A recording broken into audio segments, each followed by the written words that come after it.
There was a famine in the land, in addition to the first famine that was in the days of Abraham. Isaac went to Abimelech, king of the Philistines, to Gerar. Yahweh appeared to him and said, "Don't go down into Egypt. Live in the land I will tell you about. Live in this land, and I will be with you, and will bless you. For I will give to you and to your offspring all these lands, and I will establish the oath which I swore to Abraham your father. I will multiply your offspring as the stars of the sky, and I will give all these lands to your offspring. In your offspring all the nations of the earth will be blessed, because Abraham obeyed my voice, and kept my requirements, my commandments, my statutes, and my laws." Isaac lived in Gerar. The men of the place asked him about his wife. He said, "She is my sister," for he was afraid to say, "my wife," lest, he thought, the men of the place might kill me for Rebekah, because she is beautiful to look at. When he had been there a long time, Abimelech, king of the Philistines, looked out at a window, and saw, and behold, Isaac was caressing Rebekah, his wife. Abimelech called Isaac and said, "Behold, surely she is your wife.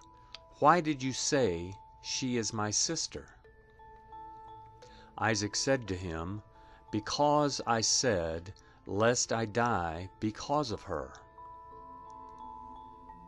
Abimelech said, "What is this you have done to us? One of the people might easily have lain with your wife, and you would have brought guilt on us."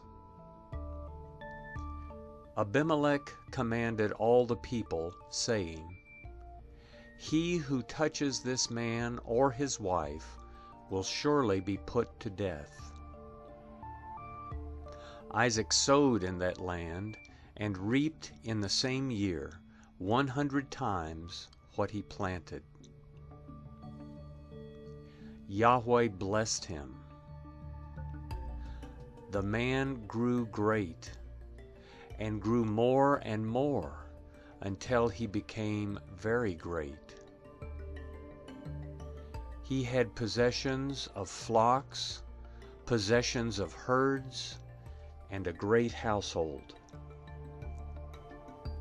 The Philistines envied him. Now all the wells which his father's servants had dug in the days of Abraham his father, the Philistines had stopped, and filled with earth. Abimelech said to Isaac, "Go away from us, for you are much mightier than we." Isaac departed from there, encamped in the valley of Gerar, and lived there. Isaac dug again the wells of water, which they had dug in the days of Abraham his father, for the Philistines had stopped them after the death of Abraham. He called their names after the names by which his father had called them. Isaac's servants dug in the valley, and found there a well of flowing water. The herdsmen of Gerar argued with Isaac's herdsmen, saying, "The water is ours."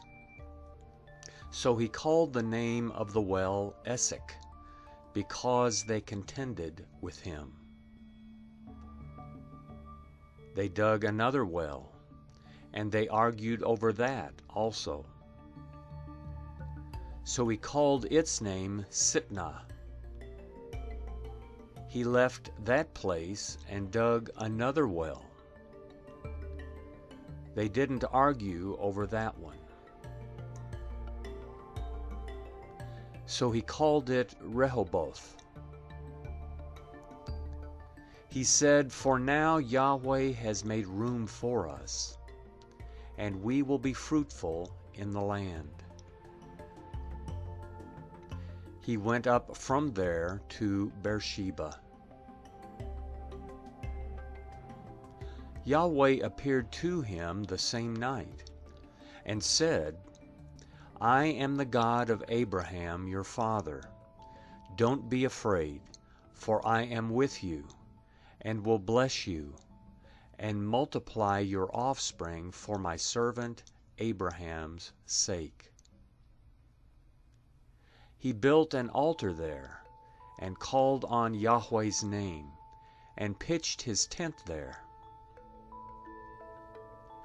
There Isaac's servants dug a well. Then Abimelech went to him from Gerar with Ahuzeth his friend, and Phicol the captain of his army. Isaac said to them, "Why have you come to me, since you hate me, and have sent me away from you?" They said, "We saw plainly that Yahweh was with you." We said, "Let there now be an oath between us, even between us and you, and let's make a covenant with you, that you will do us no harm, as we have not touched you, and as we have done to you nothing but good, and have sent you away in peace. You are now the blessed of Yahweh." He made them a feast, and they ate and drank. They rose up sometime in the morning, and swore an oath to one another. Isaac sent them away, and they departed from him in peace. The same day Isaac's servants came and told him concerning the well which they had dug, and said to him, "We have found water." He called it Shibah. Therefore the name of the city is Beersheba to this day. When Esau was 40 years old, he took as wife Judith, the daughter of Beeri the Hittite, and Basemath, the daughter of Elon the Hittite. They grieved Isaac's and Rebekah's spirits.